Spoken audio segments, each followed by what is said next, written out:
Corona virus से निपटने के लिए योगी सरकार पूरी तरह से एक्शन मोड में आ चुकी है। कोरोना संकट से निपटने के लिए कई योजनाओं का ऐलान किया गया है, चाहे वो क्वारंटीन सेंटर बनाना हो या फिर सैनिटाइजर या मास्क का निर्माण हो। यूपी सरकार किसी भी काम में कोताही के मूड में कतई नहीं दिख रही। एक रिपोर्ट के जरिए आप भी देखिए।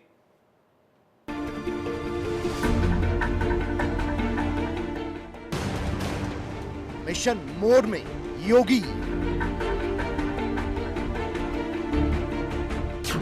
हारेगा कोरोना, जीतेंगे हम। लॉकडाउन से लगी लगाम।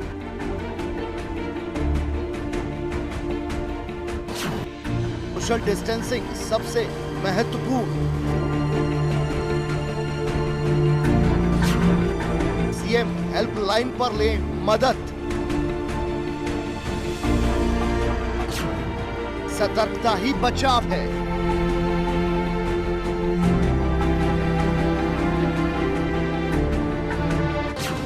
उत्तर प्रदेश के मुख्यमंत्री योगी आदित्यनाथ ने कोरोना को मात देने के लिए दिन रात एक कर दिया है। वरिष्ठ अधिकारियों के साथ योगी आदित्यनाथ लगातार बैठकें कर रहे हैं। इस दौरान योगी आदित्यनाथ ने यूपी के सभी जिलों में 15,000 से 25,000 की क्षमता के क्वारंटीन सेंटर बनाने के निर्देश दिए हैं।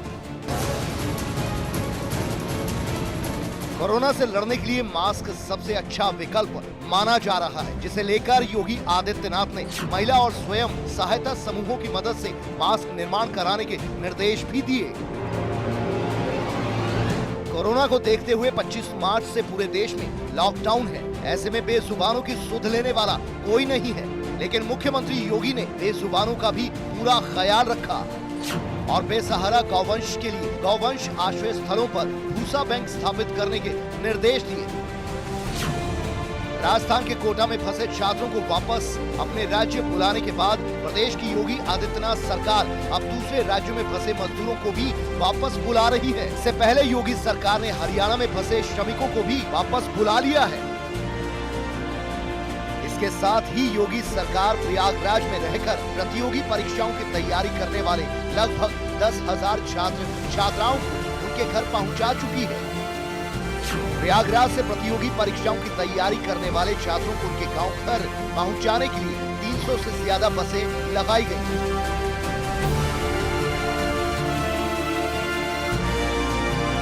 बसों से जाने के लिए छात्र छात्राओं को अपने विश्वविद्यालय, महाविद्यालय, शिक्षण संस्थान, कोचिंग संस्थान की ओर से जारी फोटो युक्त पहचान पत्र और पिछले 2 साल में हुई किसी प्रतियोगी परीक्षा में प्रतिभाग करने के प्रमाण के तौर पर प्रवेश पत्र लाना होगा।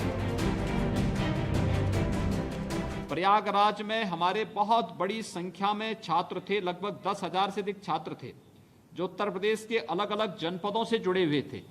उन सभी लोगों को भी हम लोगों ने, वे भी पिछले कई महीनों से प्रयागराज में थे, उन्हें भी सुरक्षित उनके घरों तक पहुंचाने के लिए हम लोगों ने कार्रवाई की और आज सुरक्षित उनके घरों तक पहुंचाने की कार्रवाई हो रही है। 3 मई को लॉकडाउन अगर खत्म होता है तो उसके बाद औद्योगिक इकाइयों को किस तरह से शुरू किया जाए, इसके लिए पूरी कार्य योजना मुख्यमंत्री योगी आदित्यनाथ ने तैयार कर ली है। इस पूरी कार्य योजना की तैयारी लखनऊ के लोक भवन में की गई और अधिकारियों को इसके लिए उचित निर्देश भी दिए गए।